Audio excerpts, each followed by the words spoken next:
Children's Grand Park with a crazy crowd. So many people we got down here for the SPL Grand Finals. We're in the midst of a Jin Air just waterfall of wins, a landslide against KT. It's 3-0 so far, and some of the highest odds stacked against one player we have ever seen coming into one match, and it's going to be against jjakji here. SoS just has to do his job. Is he going to be able to do it, or is jjakji going to be able to pull off the crazy upset? jjakji won a GSL Finals versus Leadhawk, I believe in 2012, in front of a crowd of similar size to this. He's been under the pressure before, but SoS is the current GSL finalist right here, right now, today. He's 8-0 against jjakji. I know I've said this probably more than 8 times, but it's so important. And right now, KT Rolster needs a miracle. More than what Teja got versus Zest in the GSL. They need a huge miracle, an incredible miracle to overcome this team that's been so unstoppable. Right now, on the KT side of this venue, people are getting up, people are going home, people are sad, it is silent. Some people just can't even bear to watch their team get 4-0'd like this. Both teams have an underdog matchup today. For Jin Air, it's their 5th match creator versus Stats. For KT, it's even a more underdog matchup with jjakji versus SoS, and that's the matchup that matters most right now. Now, if jjakji wins it, KT could absolutely swing this back and bring us to an ace match with the matchups they have, but he has to win it, and that's something that I myself cannot even imagine. I couldn't even fathom that jjakji, who they chose over Losera in their entry tonight, could come back and win. The Jin Air bench still looks tense. You know, they know it's not over, but they have all the cards in their hand. Worst case scenario for this team, they get the ace match. They look so confident, actually. Sometimes you can't really tell when you look at Pro Gamer's face. Is Trap giving us a little smile? He's like, yeah, what was that, Zest? Slapping him down like it's pancakes, but it's such a easy situation for a Jin Air fan to just be like, we've done it, we already won, you know, we're going home, we're going to celebrate the victory already. It's 4-0, you know. SoS, of course he's gonna win, but jjakji can't do it. That's the beauty of Starcraft. Upsets do happen, even in situations like this where it's like, this guy should never win based on the stats, based on the analysis. You would look like a crazy person if you're like, you know what? No, I think jjakji's got this. Yeah, everybody would be like, wait, get that guy off the desk. You know, what is he talking about? What is he taking before this cast? But yeah, if you vote jjakji here, just statistically, you're wrong. But you may know something that we don't know, and that may be what HOT Forever knows. Choosing jjakji here over Losera, he gets unlucky, and then he has to face SoS, but that only really matters because they're on match point here. As we talked about before, this actually is a good thing for KT Rolster if they're ahead, because it means that SOS's massive power spike that he hits here in this entry slams into KT's weakest player. Yeah. So you don't want to use your ultimate on somebody who's already dead, you know? Yeah. You want to save your best player for someone like, as we were saying before, Maru against TY. You want to take out TY with one of your great players. Jin Air got the good lineup there, and then KT got the advantage here. But as you were saying, they were expecting to win at least one game, right, before this one. They were expecting maybe Zest to take it, or TY with a bit of an upset over Maru, or even Trust, you know, because Kier was in such a deep, not a slump, but he wasn't really doing so well in his last 10 games. Trust was an amazing nobody did it. Yeah, Trust was an amazing performance in the Star League versus Terran, specifically defeating Innovation as well in Grand Postseason. Yeah. But I mean, there was a reason that everybody else voted for Trust, right? Yeah. Like all the casters out here except me, everybody voted for Trust. And it made sense, you know, right? But Kier able to take that one. Maybe the experience on stage. Trust seemed to not really be able to handle just a little bit of pressure. Look at all those faces, the 3 losers actually. Losera can't even believe it. He's like, I should be in the booth. Well, something else we'll never know too, and this does happen. Sometimes it's pretty rare, especially in Korea. This will happen more often overseas. The coach will say, you know, what build he wants Zest to do. But when Zest gets in the game, he does a cannon rush. You know, this, like, it could be that it could be that when Trust and Stats went over there, they were like, I thought we talked about this. I can't believe you did this. I can't believe you did a build that has one of the lowest percentages win rate worldwide. In any region you ask anybody, cannon rushing is almost a joke. You don't do it. It catches people off guard. You win with it. 1 in a million circumstance. If KT's up 2-0, I love the build. They're down 0-2. I think it was a bad choice and it backfired big time. All right, let's look at these two players. SoS 3-0. jjakji 0-2 this season. And he's 0-1 versus jin-air. Never even played this matchup. He is 0-8 versus SoS. Everything. Like we said, every single stat goes in SOS's way. How many BlizzCon championships does jjakji have? None. I don't mean to rub it in his face. Of course, he's a GSL champion, as you said. But that was a long time ago. SOS, he didn't have the super dominant Pro League that he has had in the past, but he's still really, really on form and looking set to win this game. Let's see if he can close it out. SOS has international titles across the world, BlizzCons. This guy has seen it all, he's done it all. He is right now considered by many to be the king of Starcraft, the best player in the world, against somebody who can't make GSL, Code S, can't advance to the round of 16 of Star League, and he is a massive underdog, jjakji. jin-air does get pushed back here a little bit by KT, but still massively in favor on the Twitter votes. Those KT fans, they're hoping that their one hashtag is going to push jjakji over the edge, given that one little boost of, morale, I'd have to say, going into this game against a monster. Guys, we're going to start game number 4. Can jjakji do it? Or is SOS going to close it out here for the 4-0? Let's find out on Frozen Temple.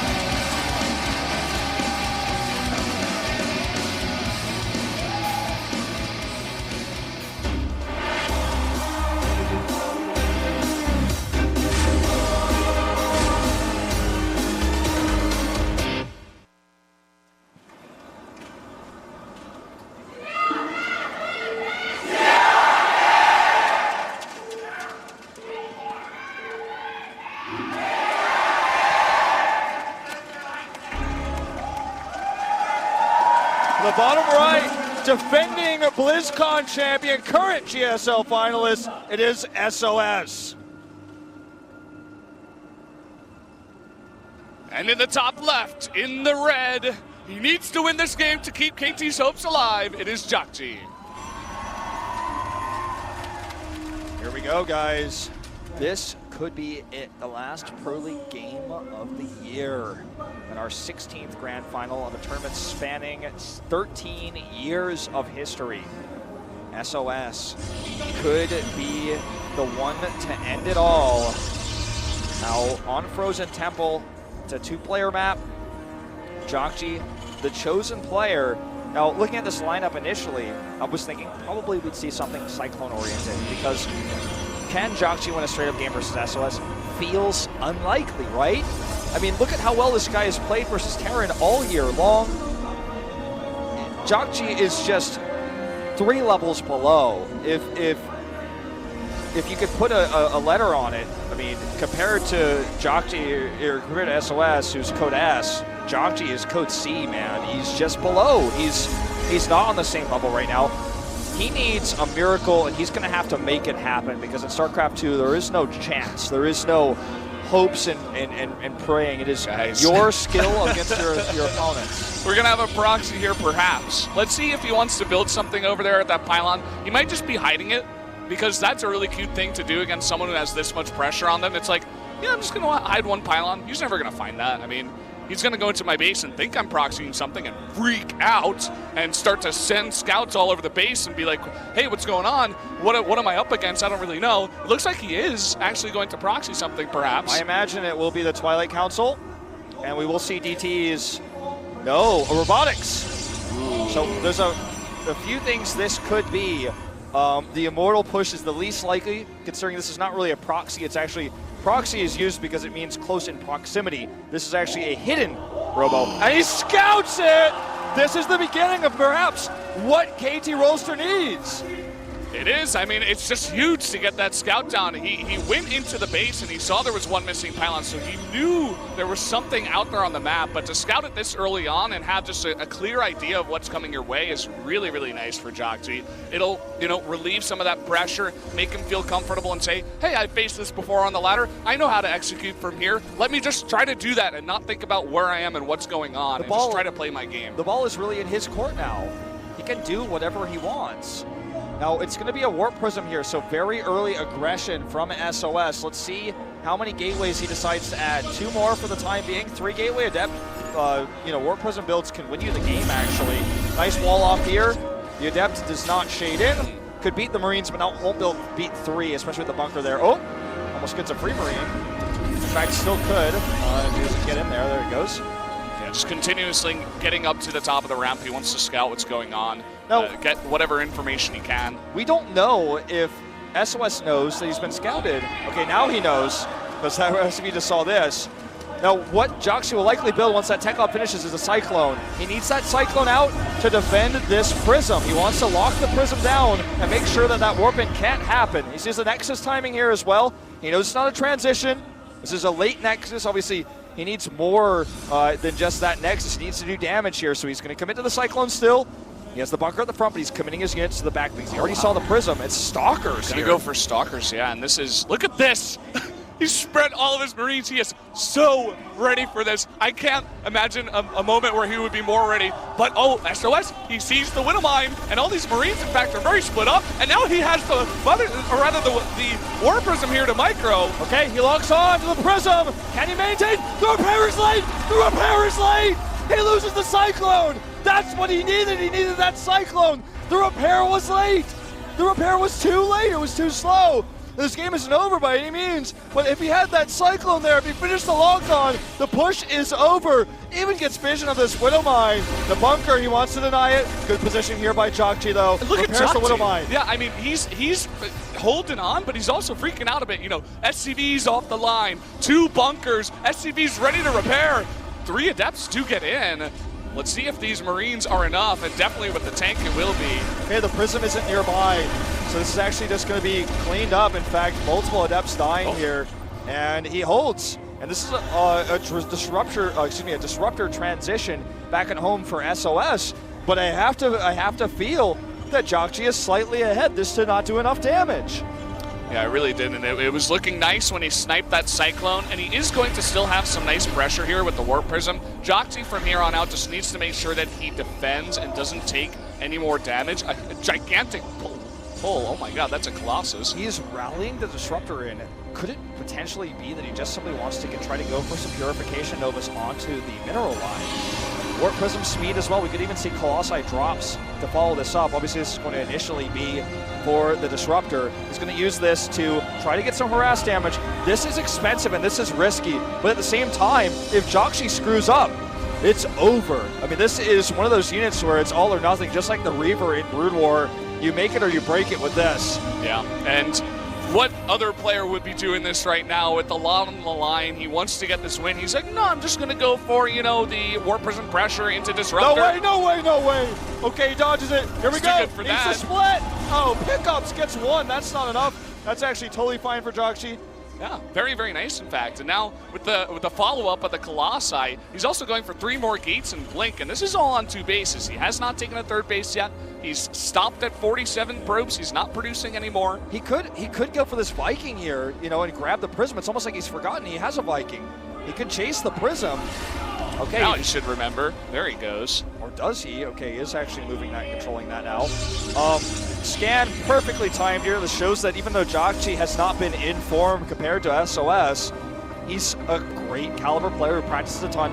Removing this Observer would be huge. He's even going to get some harassment damage on these screens. If he can kill an Observer, jjakji would, be able to deny SOS's vision, because right now, SOS knows where to go in with the Prism because he sees all the Marines. Removing that Observer would cost him money, but I almost feel it's worth it, a mule for that, removing that vision. I'd take the trade. All right, 3rd base coming up. jjakji does not have one, but he is going to have Stim Combat Shields at +1 and a large army. He's got a very big push on the way, and you have to know that SOS, he's done this build countless times before on the ladder with his teammates in practice. And maybe the Colossi transition here is to hold the follow-up push, because generally it's a lot of bio that comes in, and if you can hold off a third base perhaps with 3-4 Colossi with range, then you're in a decent spot. Because if the Terran gets forced into an all-in like this, or at least a very, very strong 2-base push, then and you hold it off with 3 bases, you're going to be in a fantastic spot. All right, here comes the push. jjakji sent a Marine to the south to find out how many pylons are going to spot this coming, so he can know how much advance notice SOS is going to have. Unfortunately, though, that observer is still scouting everything. He needs to kill that first. Oh, no way! Oh, man! That really hurts this push. That was about a third of his bio. Right there, 1 hit. And now, as you said, that's a gigantic hit on this push that's coming, and he's actually going right down the middle against 3 Colossi with the range. Up the ramp with force fields? This isn't going to work. This can't work. Here he comes. Oh, Blink is done. Blink is done. He's got to be really careful with his tanks. The medevacs are full. He stims and targets. Nicely done. That's a nice pickoff. But will it be enough? Well, he's got a decent push still. This is 4 tanks. He needs to target them properly. There's no Vikings with this push to deal with the Colossi. He needs to have good splits. The Adepts do not have attack speed. Not quite yet, but all the Colossi in the back are so covered there. And absolutely no way is jjakji going to win that fight. He has to back off. And where does he go from here? He's going into Liberators. I guess the follow-up push is his only way. He'll float the main to the third, but SOS in a fantastic position, getting all of his tech up. All the very expensive Colossi survive. He's really in a good spot here. I saw stats there pointing out some of the weaknesses of potentially of what SOS has. His anti-air is limited. The Liberators, if SOS makes a big mistake, could turn the game because he doesn't have that many Stalkers. He is fixing that right now, as you guys can see on the production tab. You have to have a good ratio of anti-air units to deal with the Terran army of this style, of this caliber. I really feel like the only thing that SOS is missing, though, is a Dark Shrine. A Dark Shrine will allow him safety in a crazy base trade that could potentially happen because of those Liberators. Fusion Core is on the way. I mean, jjakji knows that coming up he wants to get advanced ballistics. He wants to commit to the Liberators specifically. But, I mean, this is never going to be broken with what SOS has. But SOS can take a 4th. He can continue to upgrade. Yeah, I like what SOS is doing. He's being very, very careful about this. Just slowly poking him with 1 observer. He's not going to be attacking up that ramp like jjakji did. As you said, taking the 4th base. He's going to continue to tech up. I would love if he, got into the base, actually scouted what's going on, and he's actually doing that right now. Wants to, see what's going on at the 3rd base, maybe go in and see some tech. Seems to be a bit scared by this army, doesn't want to get that scan, but still SOS in a great spot. He hasn't made any more disruptors. By the way, this observer does survive. The second scan he missed, and SOS is multitasking is so good he's dodging scans with that observer. Advanced ballistics only now started. It's not ready yet. And we're going to start to see some harassment here. I was going to say one thing SOS doesn't know is that this is a lifted main CC. If he sends that warp prism into the main, he's about to find out. This leads me to believe he doesn't know because he was looking to go for the harass in the main base. This army is looking for that prism.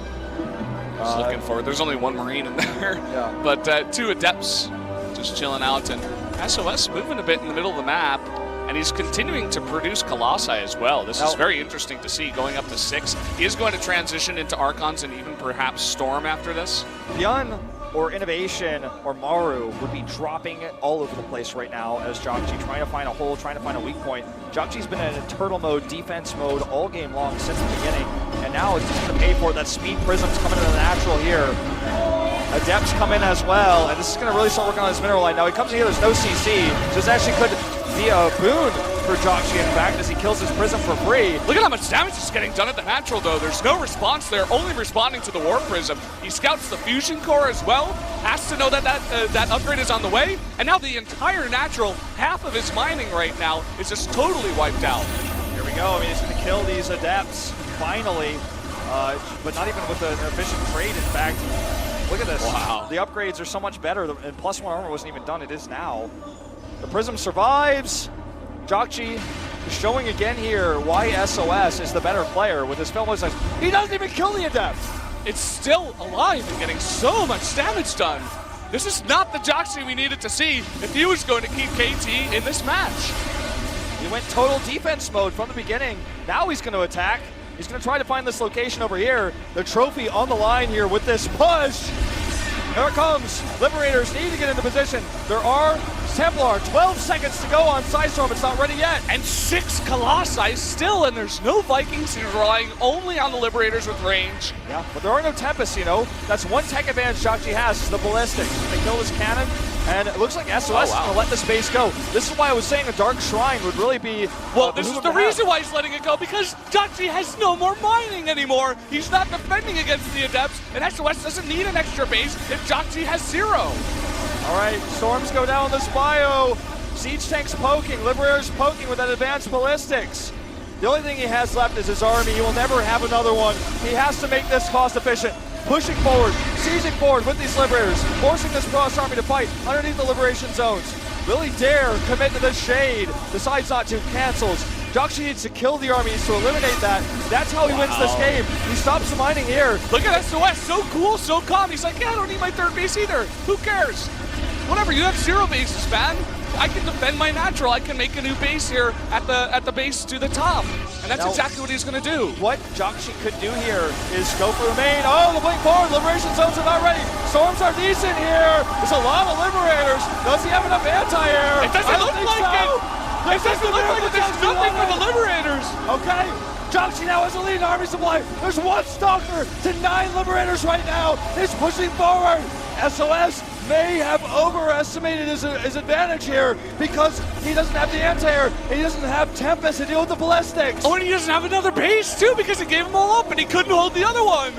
+3 is not going to help him out here. He doesn't have any units to deal with these Liberators. It looks like the Nexus was canceled as well or killed. He doesn't have enough money for a Nexus. And guess what? Terran buildings can fly. So if SoS, this could be a draw even in this game. I'm starting to feel like that's best case scenario for SoS. What a crazy comeback here, showcasing the power of advanced ballistics. Now, this is why I said if SoS had a Dark Shrine, I feel like that'd be the one thing he was missing. He doesn't have money to make that anymore, though. He has to try to win this game off this army alone. Could, but I don't know if he wants to. It looks like he wants to go around the Liberators. Another good choice. Every Stalker is so important. Every Stalker is so important. Anti-air is king in this game now. And I feel like these Marauders should not even be here. I feel like they should be trying to eliminate probes. There's 52 of them on the map, and soon he will have enough for another Nexus. And when he gets that, he gets the money to make the anti-air to kill jjakji's army. If jjakji is defending, I feel like it's the wrong choice. He's actually going to take this base now. 52 probes worth of mining. Once that gets up... jjakji is still defending, as you said. He doesn't really have a base. It's almost like he thinks, oh, I can hold from here, and I've done enough damage to SoS, and we'll just rebuild, and I'll be ahead. But I don't think that's the case. As you said, SoS gets to their base here. It's not looking too good for jjakji because the army of SoS is still very strong against ground units, so unless they're going to be making more Liberators, but eventually the Protoss will get something to deal with it if you let them keep a base for long enough. jjakji is having trouble deciding what to do with his resources. He's spending half of his resources on repairs, the other half on trying to rebuild the SCV count. He has mules, and look, if he gets even 1, that's a huge win for SoS. Huge. He's rebuilding that SCV count, but if you can look at the production tab, you see he's not making anything else, and he's not stopping SoS from rebuilding his economy.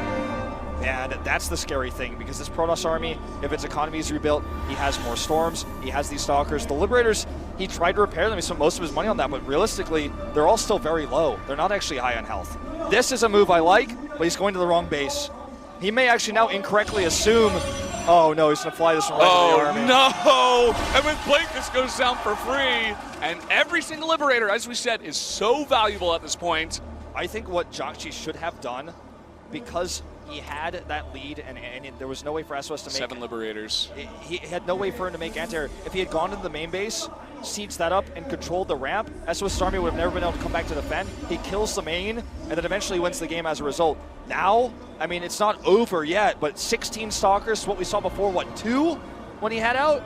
He's just long distance mining until he had enough money to mine from this Nexus. This Nexus allows him this economy to make another Nexus, to get Stalkers, and it looks hopeless again here for jjakji. One miracle went his way. He won that one fight. That was the miracle he needed, man. Yeah, but can he do had it that again? fight. Well, he's going to set up here. And there's a lot of liberation zones, but there's even more Stalkers. Marauders on the ground as well. This could be the last fight. Storms flanking the army. Down to 40 supply is jjakji. He leans back in his chair.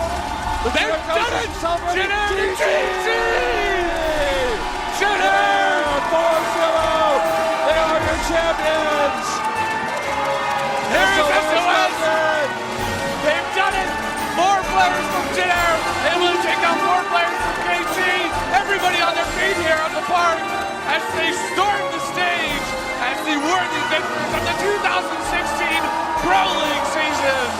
And as is tradition, the player who closes it out, SOS, will grab the trophy and hold it high amongst the chants of the Jin Air Climax fans, chanting their names, chanting his name and the Jin Air team name.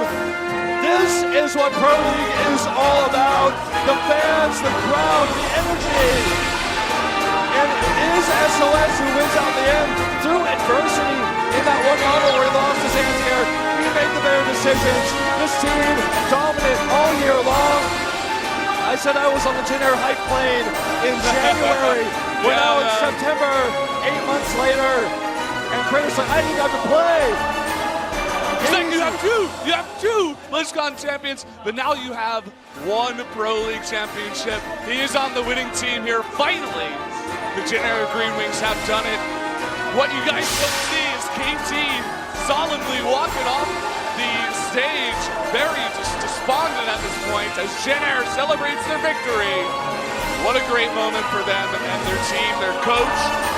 Super great guy, incredibly talented guy as well, cares so much for his team. And this is just a team of emotions, a passion project. We saw in the interview, Jin Air is just a name sponsor for this team. This is not an official organization that has the backing of a J-Ball company like the rest of PESPA. And with this win, this team, this organization started in 2011 as PESPA's 8th team, picked up by Jin Air in 2014, picked up Maru, SOS, the ex-Moonjin player. There's Maru himself. This team finally has their moment and gets an all-kill, and it almost only happens in dreams. And these players' dreams, the idea, the concept, that they would defeat a world-class team 4-0 and move on, winning everything the entire year, culminated in this one night, on this one stage. Picking up the coach. Coach of the year, by the way. Deserves it for sure. He's taken this team from, as you said, 7th place twice. You know, not great results overall into just a world-class team. He definitely deserves it, and so do all of those players. I love that they give each of their coaches a lift here. All of the players who won their games and contributed to the all-kill, every single one deserves a mention. Cure, even on his slump, he takes the win. Maru able to take a great TBT against TY. Trap taking out the Kingslayer Zest on a questionable decision of Zest going for a cannon rush, and then SOS in a scary one there for a bit. Pulls it out, does his job, and takes the 4-0. Funny to see him holding the trophy as the 4th player. I'm not sure they expected the 4-0, but it's funny the way it works out. SOS, a champion once again.